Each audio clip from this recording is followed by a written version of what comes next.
Olá, eu sou André Miceli e esse é o podcast da MIT Technology Review Brasil.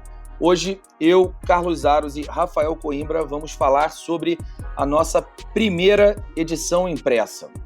Nossa edição número 1 tem o Brasil como tema. A gente vai analisar como a tecnologia vem sendo utilizada nos diversos setores da economia e como o processo de inovação vem sendo ofuscado por aqui em função de tantos outros desafios que temos enfrentado. O uso da tecnologia, se mal gerenciado, vai aumentar a lacuna social já bastante profunda no nosso país. Mas, por outro lado, a gente tem uma bela oportunidade de gerar empregos e riqueza. Nossa edição número 1 vai falar sobre o presente, as inovações e a tecnologia que muitos de nós nem conhecemos. Quero lembrar que esse podcast é um oferecimento do SAIS e da Salesforce, nossos parceiros que também estão conosco na revista. Vou começar perguntando para o Rafael Coimbra como é o presente da tecnologia no Brasil, Rafa. Faz um panorama geral daquilo que trouxemos na nossa matéria de capa, mas sem dar spoiler, ou pelo menos muito spoiler, para a galera ter a vontade de ler a revista. André, de uma maneira geral, o Brasil, os empreendedores, vários setores, várias instituições estão sabendo, sim, aproveitar as tecnologias presentes, e isso se dá graças a uma série de fatores. A gente tem aí anos de comunicação integrada, então as informações circulam hoje de maneira muito fácil, você consegue ter acesso ao que um centro de pesquisas está fazendo do outro lado do mundo. O mesmo se dá em relação aos equipamentos, ficou hoje mais fácil comprar um produto, ainda que o dólar esteja lá em cima, mas já está circulando, está ficando tudo mais barato. Então, quem está ali na ponta, quem trabalha com tecnologia de ponta, hoje consegue ter mais acesso e saber usar esse tipo de tecnologia.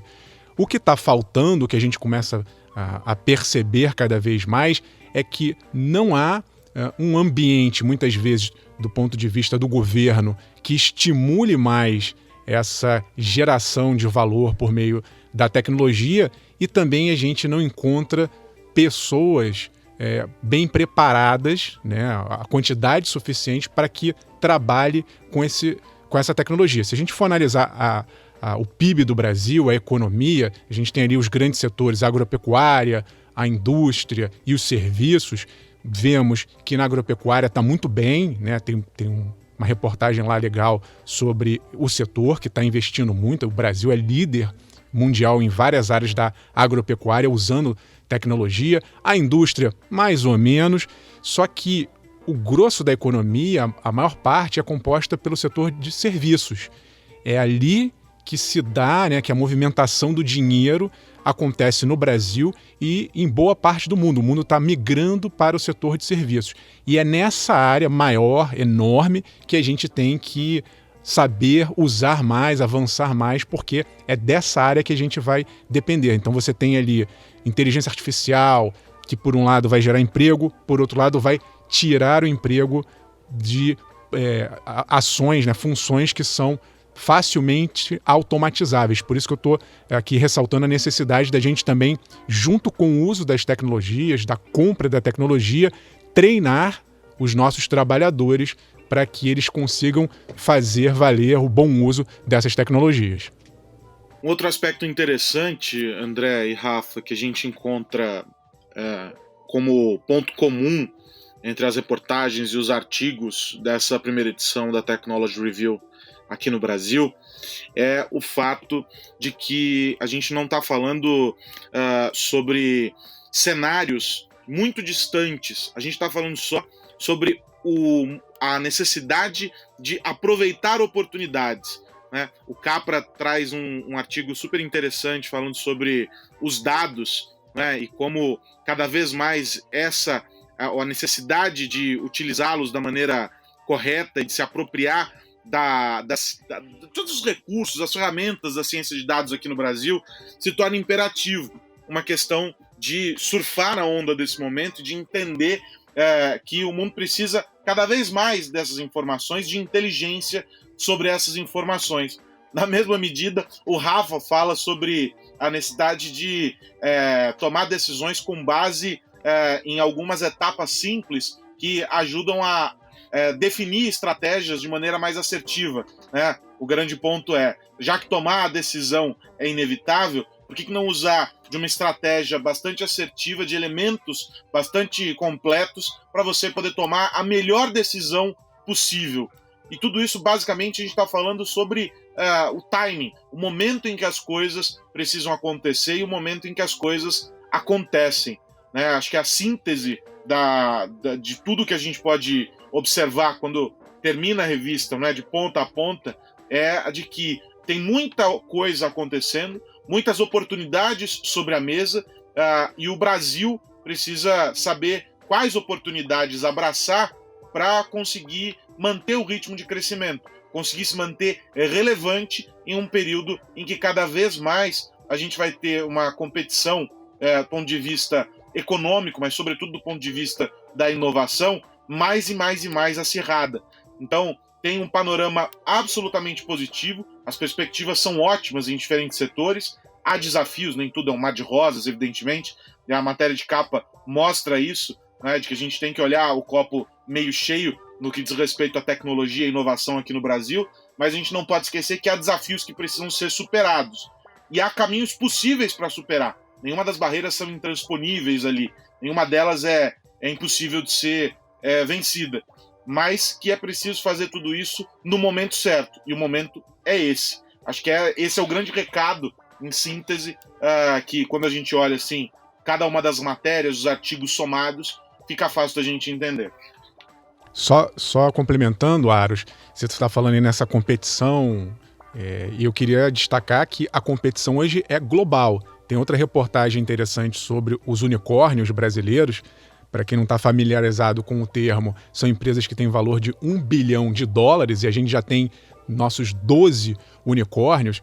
Então, como eu falei, se a tecnologia, os modelos de negócios começam a ser analisados e podem ser usados também por brasileiros, fato que temos hoje 12 unicórnios, isso faz com que outros países, né, o mundo inteiro esteja na mesma competição. É uma competição global. Então, empresas que nascem num determinado país, elas, em pouco tempo, se forem bem estruturadas e bem executadas, elas vão virar gigantes internacionais. Esse modelo vai ser ou replicado, implantado em outro país, e esse outro país também pode copiar, de repente, esse modelo. É uma briga de titãs.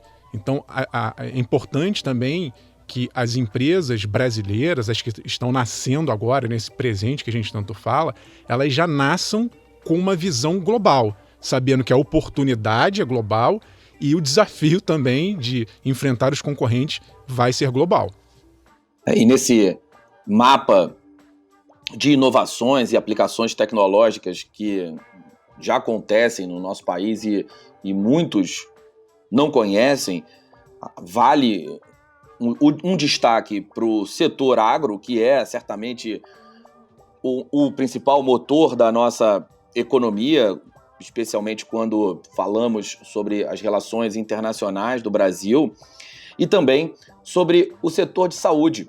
Tem lá uma entrevista com o Nelson Teich, onde ele compartilha as angústias e tomadas de decisão durante o curto período à frente do Ministério da Saúde, mas mais do que isso, ele faz um grande resumo do que um gestor público precisa ter e fazer para que a sua atuação seja eficiente diante de órgãos públicos e privados. Uma visão de como a saúde precisa ser tocada em nosso país para que ela seja mais democrática e também das inovações que a gente vem observando no mercado de saúde nos últimos anos e que vão influenciar positivamente a nossa vida.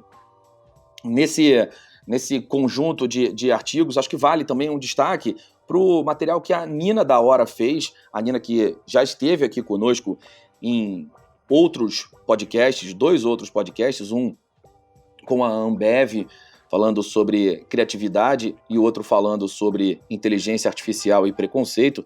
A Nina, que é uma cientista da PUC, daqui do Rio de Janeiro, ela fala sobre os desafios da educação e como a tecnologia pode nos ajudar a criar um país melhor.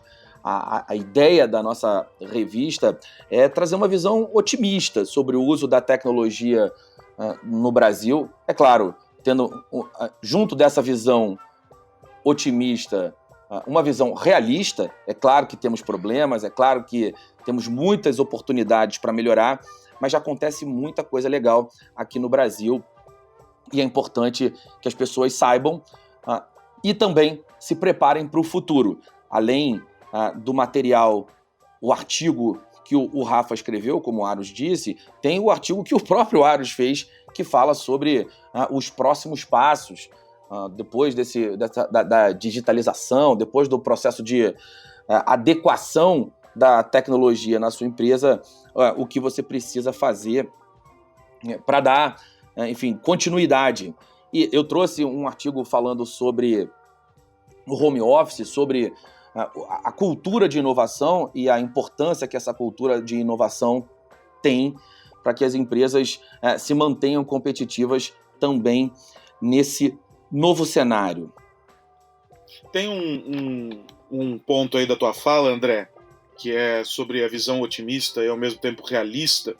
E quando a gente fala sobre esse realismo, na verdade é só tentar trazer de maneira bastante clara dentro das reportagens, nos artigos, algo que a gente exercita ou tenta exercitar semanalmente aqui no podcast e que está também nos artigos, enfim, nas matérias publicadas diariamente no site, que é conseguir colocar uma lente de aumento sobre iniciativas que merecem ganhar essa visibilidade pelo impacto que podem ter sobre a vida de todos nós, né, sobre as vidas de todos nós.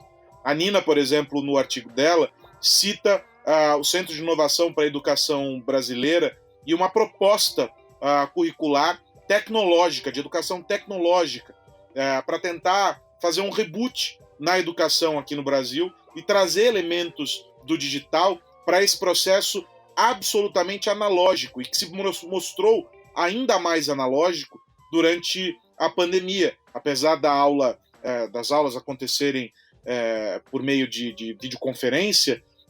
A dinâmica analógica do ensino não foi alterada.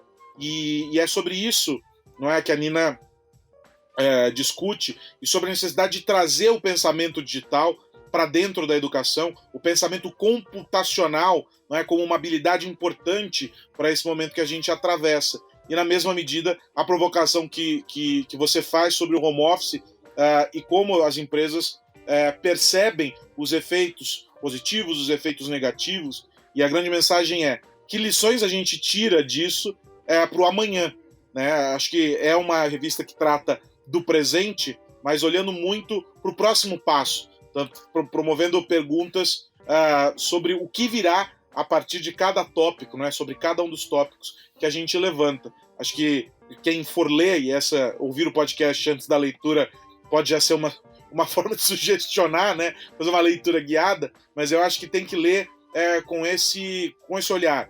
Né? O que vem depois disso aqui que está sendo apresentado? E aí nós vamos tentar responder ao longo das edições. Né?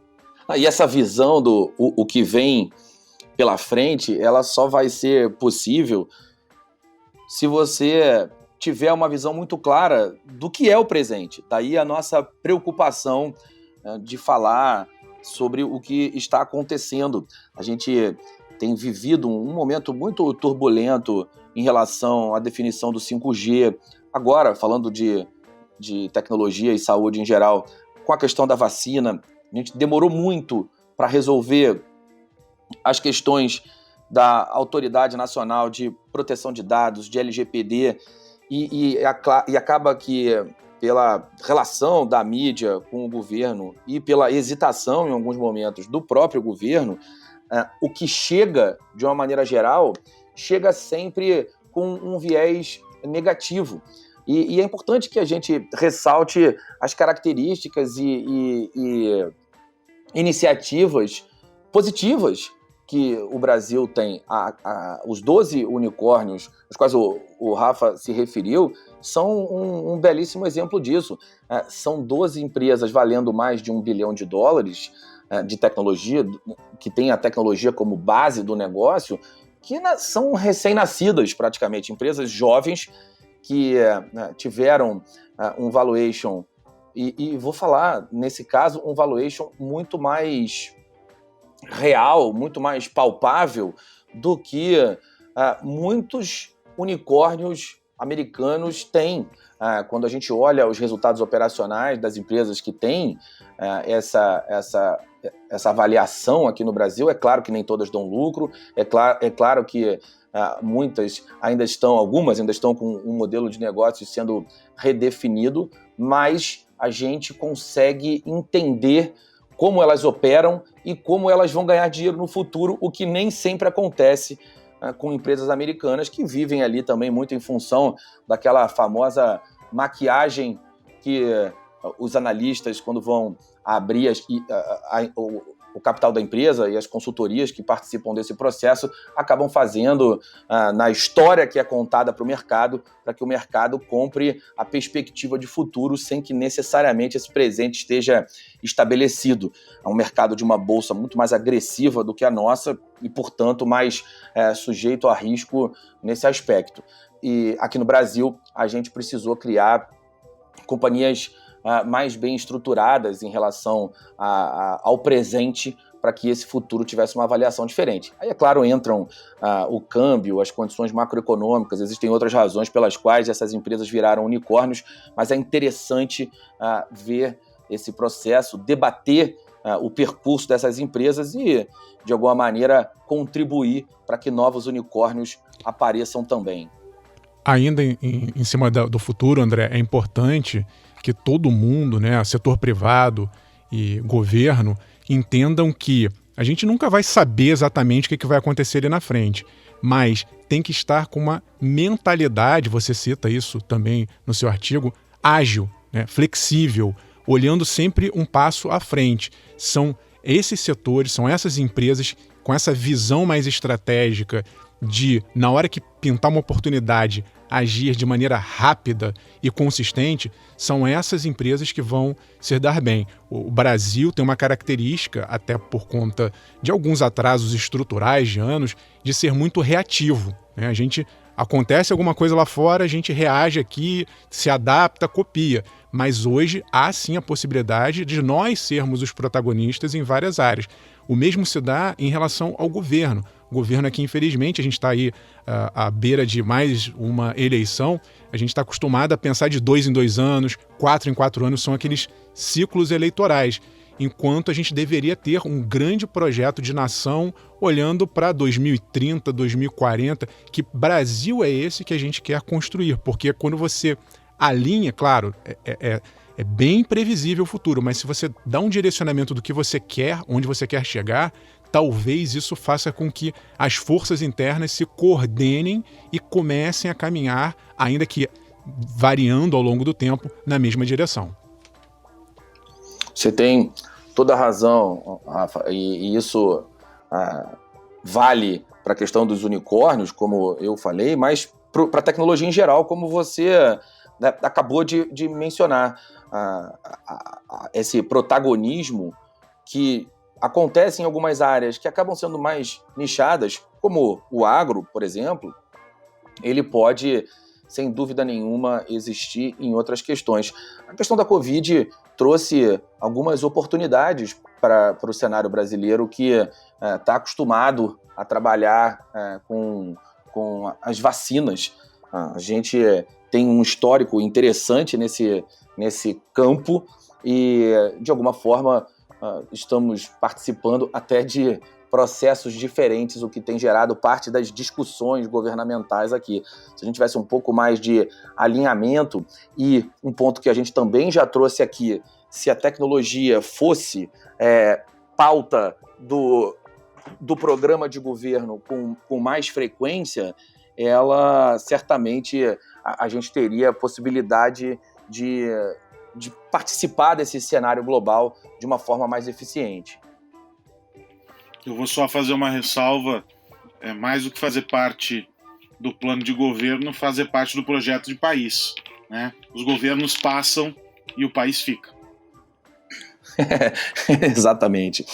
Bom, quero lembrar mais uma vez que esse podcast é um oferecimento do SaaS e da Salesforce, e vou fechar esse pedaço do nosso podcast convidando os nossos ouvintes a visitarem o nosso site lá no www.mittechreview.com.br, e lá tem tudo sobre a nossa primeira edição, tem aonde encontrá-la, tem como comprar, assinar pelo próprio site, ter acesso à versão digital, à versão física, e vai ser muito legal receber a opinião de todos vocês sobre essa nossa primeira edição. As revistas da MIT Technology Review Brasil serão trimestrais, então essa primeira nasce em outubro, em janeiro tem a nova edição, a gente vai falando por aqui e certamente vamos chamar também aqui para o podcast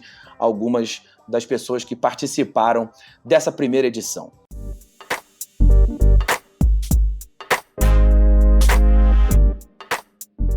Rafa, dito tudo isso, o que temos para acompanhar em relação ao mundo da tecnologia nessa semana que começa?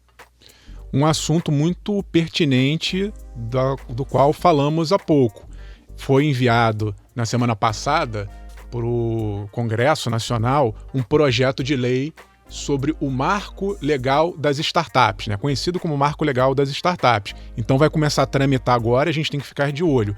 Basicamente, esse texto já estava sendo discutido há algum tempo. A ideia é facilitar a vida das startups, criar um ambiente mais transparente, mais seguro, com mais incentivos para que novos unicórnios, quem sabe vários, surjam nos próximos anos. Então esse texto vai ser discutido a partir de agora, mas ele tem um objetivo geral, né? O que uma startup quer?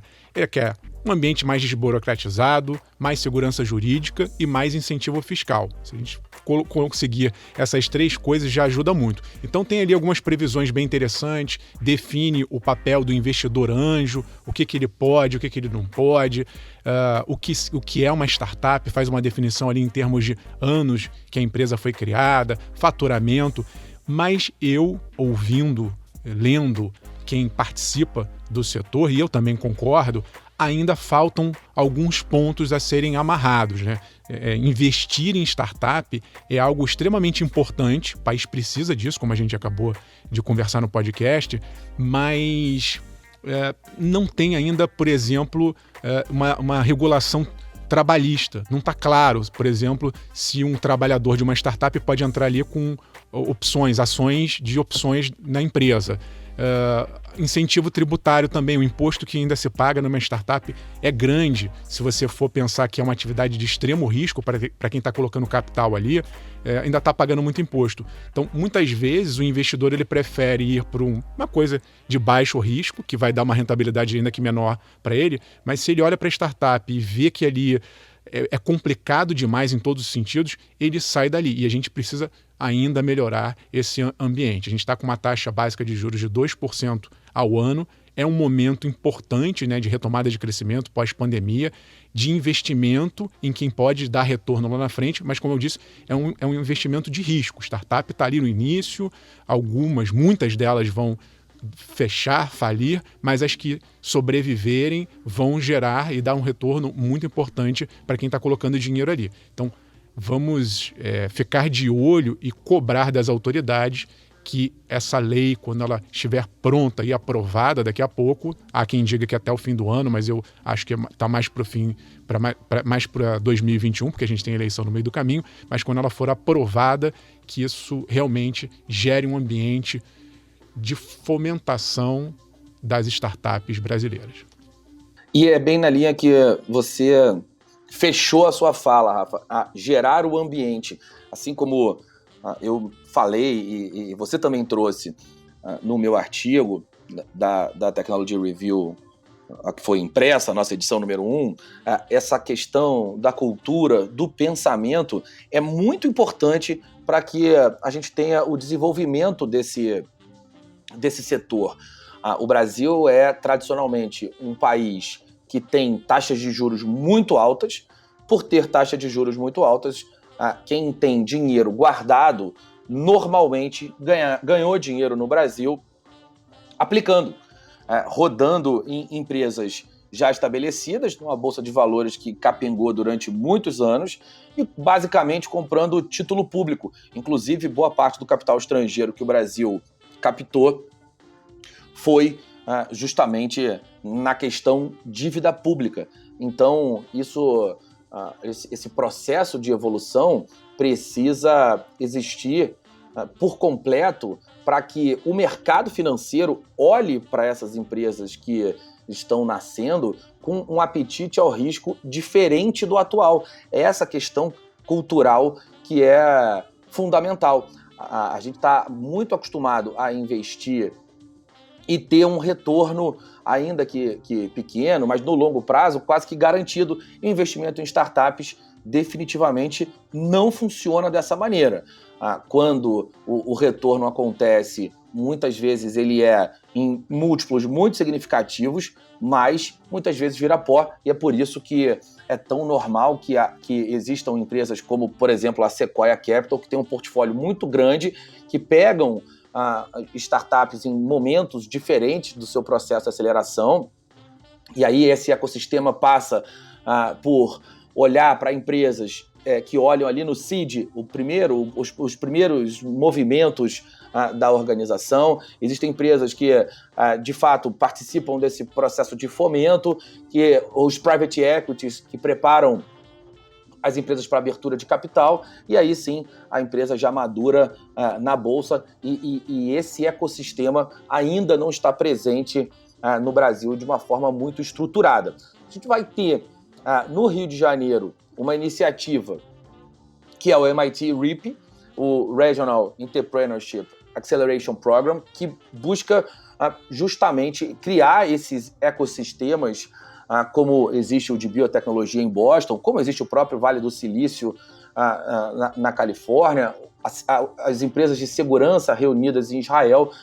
O REAP vai chegar no Rio para transformar ou tentar transformar a cidade num polo de inovação em empresas de energia. Talvez, junto com a estruturação legal do processo das startups no Brasil, a gente finalmente esteja diante de um cenário promissor para que isso aconteça. Carlos Aros, qual a notícia da semana? Vou olhar para algo que movimentou a semana que passou, mas que vai ter efeitos importantes na nossa dinâmica no mundo conectado para o futuro.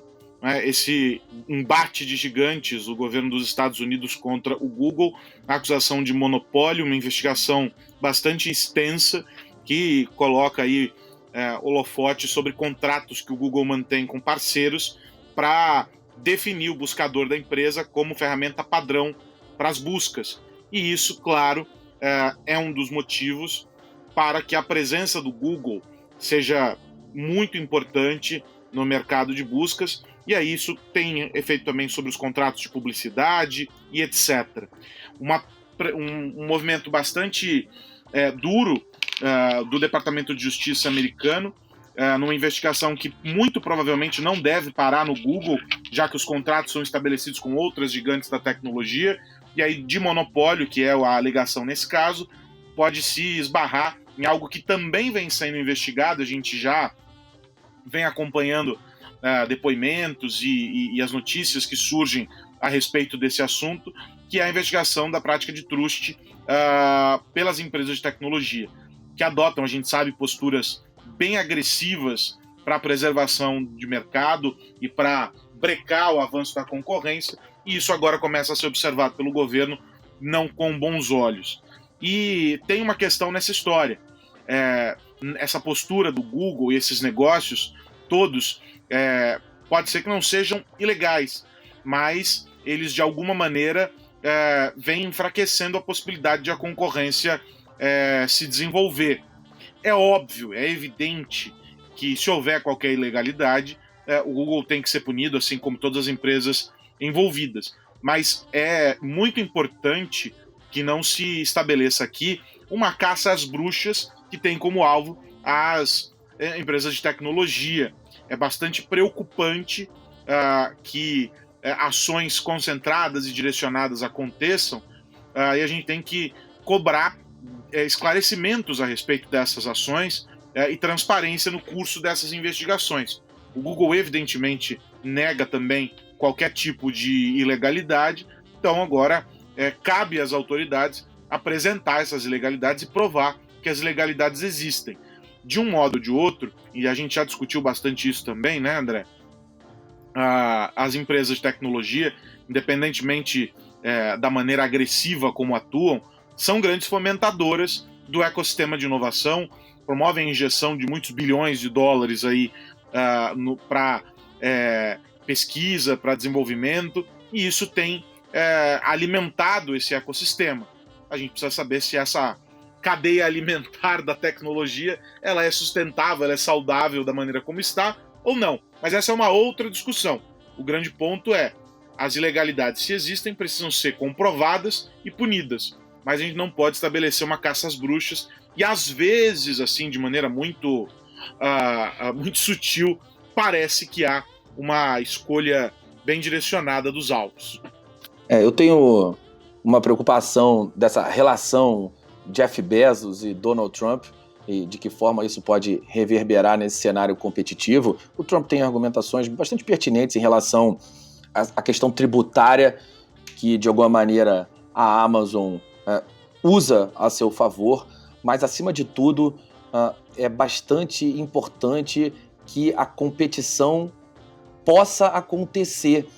Eu tenho um certo receio dessas tech giants ficarem grandes demais, grandes ao ponto de se tornarem apenas compradoras de inovações em empresas menores. É claro que isso não faria com que a inovação deixasse de acontecer, mas a competição em igualdade de condições é uma condição fundamental para o capitalismo, ainda que, claro, essas condições iguais não sejam iguais para todas as empresas no cenário, mas que o ambiente tenha líderes e não seja um conjunto de monopólios num mapa fatiado onde cada uma delas atua, lidera, e as outras grandes fazem parte ali dessas concorrências, essas micro concorrências em cenários específicos.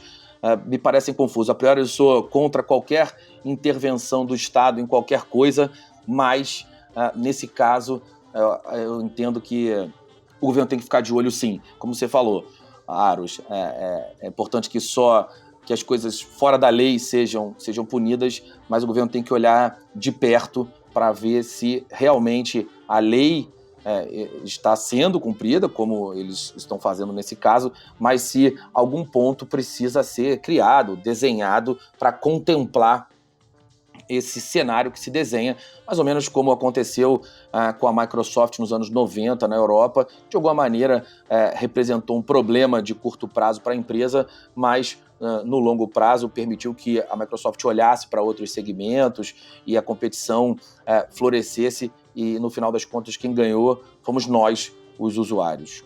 Eu acho que essas intervenções do ponto de vista macro, elas são muito importantes e são saudáveis, né? O governo estabelecendo as regras do jogo.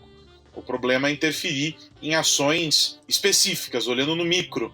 E aí quando eu digo parece, de alguma maneira, que há uma escolha muito bem definida sobre que peças do tabuleiro vão ser movidas. Olhar o todo é absolutamente saudável e preserva, como eu dizia, essa cadeia alimentar, né? O do grande até o pequenininho, fazendo com que todos eles interajam de maneira benéfica para o ecossistema, para o consumidor no final, né? Para a economia.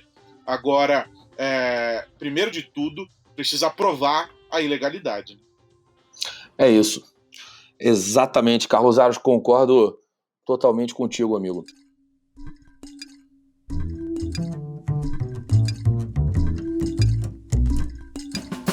Meus amigos, é isso. Esse foi mais um podcast da MIT Technology Review Brasil, falando sobre a nossa edição impressa número 1. Nasceu, finalmente. Depois de 3 meses de operação aqui no Brasil, começamos em julho, agora em outubro nasce a nossa revista. Mês que vem tem MIT Technology Review Portugal, mas esse é assunto para um outro podcast.